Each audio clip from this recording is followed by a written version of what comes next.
We are back with Oscar-winning documentary filmmaker Michael Moore to cover a couple things as promised. And Michael, we've talked about Trump. A lot of people interested in this next campaign. Have you decided who you're backing in the Democratic primary? Yes, I've decided, and I'm going to show up publicly tomorrow at the Bernie is Back rally near the Queensboro Bridge here in New York. You're endorsing Bernie Sanders? And I'm endorsing Bernie Sanders, yes. Let me put the question like this, because people who know you well know your politics. Yes. I don't think you were looking equally at everyone in the field. But briefly, why Bernie Sanders over Elizabeth Warren? Because they both speak to issues you've worked on. Well, first of all, I endorsed Bernie 30 years ago when he first ran for Congress. I went up to Burlington, Vermont, appeared at a rally. You know, it was the first time he ran. I was probably as good as I could get. You know, I mean, it was just a few months after my first film, and I flew up there, and he had three, you know, endorsers of like some note. Two guys that made ice cream for a living, Ben and Jerry, and as I said at the time, and one guy who ate ice cream, me. So it was the three of us. But why not Warren? Bernie. Well, listen, I love Elizabeth Warren. Frankly, I believe the first person that ever put her in front of a camera. She's been in two of my movies. I first met her back around 2005, and thought that this woman needs to be running this country. I thought that way. But not now. Well, I think. Listen, there's a lot of people. It's like people are for Elizabeth, people are for Bernie. Why me for Bernie? Because Bernie understands that capitalism and the greedy form of capitalism, especially that we have now, is at the core of so many of the problems that we're talking about. And he's not afraid to come out and just say that's the problem. And you think he's in a position to win the nomination and be president? Oh, absolutely. I mean, there was the Emerson poll in Iowa yesterday. Showed a head-to-head with Bernie, Biden, and Elizabeth. Only one of them came out ahead of Trump, and that was Bernie Sanders. Well, look, he's absolutely can win this. I appreciate you breaking this news on the beat. I'm only retaking the mic to get to the other thing that's so important. Sure. And let me tell folks about where we're at. Murder and suicide by gunfire, as we all know, are just a part of our daily life in America. We tend to remember and sometimes cover the most horrific mass shootings. Consider the 9 gunned down in Ohio, 22 killed in El Paso. But take a look at what's happened in just the 75 days since those attacks. 112 more mass shootings. That's when 4 more people are killed. And this year, over 400 mass shootings. That's more than one a day. And it's part of why, as I mentioned, on a serious policy note, Michael Moore is on the beat, and you're here tonight, and that's because MSNBC's partnered with you to air your documentary on this, Bowling for Columbine. Let's take a short look at that right now. This is an American tradition. It's an American responsibility to be armed. If you're not armed, you're not responsible. Who's going to defend your kids? The cops? The federal government? No, none of them. It's your job to defend you and yours. If you don't do it, you're in dereliction of duty as an American. Period. You go out there, you talk to people, you take them seriously.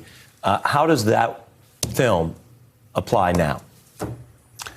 The sad thing is that this film, which I made 17 years ago, could have been made this week. I mean, it is maybe the most relevant of my films in the sense that nothing has really changed. In fact, it got worse. I thought when we made the film, Columbine had been the first big mass school shooting in the modern era.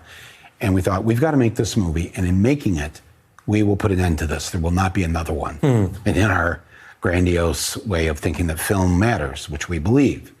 Of course, as you pointed out now, there's more than one a day where 4 more people are shot. And it hasn't gotten better. It's gotten much worse. And I'm so grateful that MSNBC contacted me after El Paso and Dayton and said, we need to show this. And I said, I don't think this film, even though it won the Oscar, even though it's been on premium cable, but it's never really been on free cable. Yeah, anyone can just watch it on Saturday. Anybody can watch it for free this Saturday night. I'm grateful for you hosting the evening. You and I are going to speak after the film about the movie. And I think what I do in this film is present some ideas that don't get discussed as to why we have the problem and perhaps how we can fix it. And I want to put up the number of guns, because you explore that in here. Yes. So much of this becomes binary. It's like these legal debates of, do you have look how excited I am. Do you have the right? If that's all your weapon is, I'm safe. Okay. Do you have the right or not? What does the Second Amendment say? And that's part of it. But there's a bigger thing if we look at this, that we have 390 million guns inside the United States. Correct. Now, many of them are and will remain legal. What you explore is not, okay, that only. But what does it mean to have more guns than people? And how easy does that make it to kill yourself or others?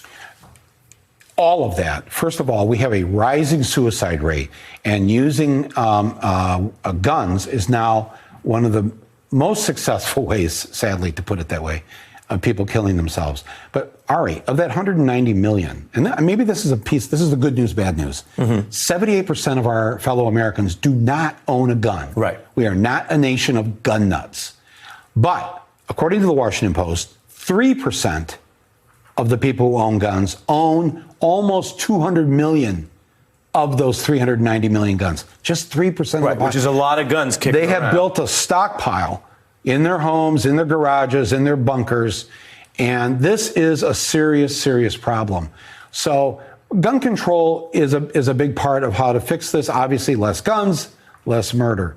But we show in the film that countries that have a significant number of guns don't kill each other the way we kill each other. Yeah. Why is it why us as Americans? The film gets into this, and I basically end up agreeing halfway with the NRA when they say guns don't kill people, people kill people. The movie says guns don't kill people, Americans kill people. Well, because we're the rare country. Yeah, I'm so glad you said that, and as you mentioned, we're going to get into it, because what you're saying is, some people have ideas about you, and they imagine this film might be some sort of narrow, quote-unquote, left-wing diatribe. It's not. There are things in this film that I think would upset people in all sorts of ways. Some of it we need to be upset, as your argument in the film. But as you say, it's both guns and then also trying to understand the way people are using them in America, which is why it's so important. I want to thank you for coming on The Beat, and I want to tell everyone exactly what you need to know. Tomorrow night, starting at 9 p.m. Eastern, we're hosting this special. You will be able to see, as mentioned, the entire Bowling for Columbine documentary as it holds up, 9 p.m. Eastern. And afterward, this new interview, longer, totally separate from what we just did, with Michael Moore, the film America's Gun Violence Epidemic. And if you want what some people say you can do about it, very special MSNBC project. I'm thrilled to play a role in it. Hey, I'm Ari Melber from MSNBC. You can see more of our videos right here, or better yet, subscribe to our YouTube channel below. You could have been anywhere in the world, but you're here with us, and we appreciate that.